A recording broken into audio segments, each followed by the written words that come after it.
Hey, what's going on, guys? So in today's video, I am going to show you how do you fix Gmail not receiving emails.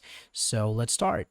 So first, let's go ahead and open up Gmail and tap on your profile picture on the upper right corner.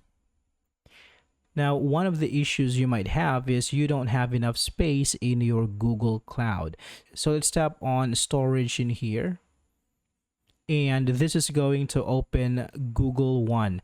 Google One is Google's cloud service where your emails and Google Drives are saved.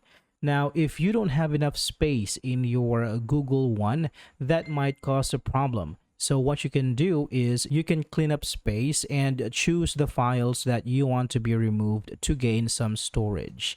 But if that is not your issue, if you still have a lot of space here, but you don't get messages through your Gmail, what you can actually do is go to your settings and go to applications or apps, and let's just search for Gmail.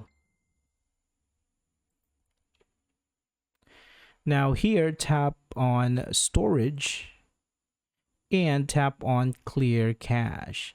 So what's going to happen is it is going to clear the cache of this app, and that should solve your problem. So I hope this video is helpful for you guys. Thank you for watching, and I will see you on the next one.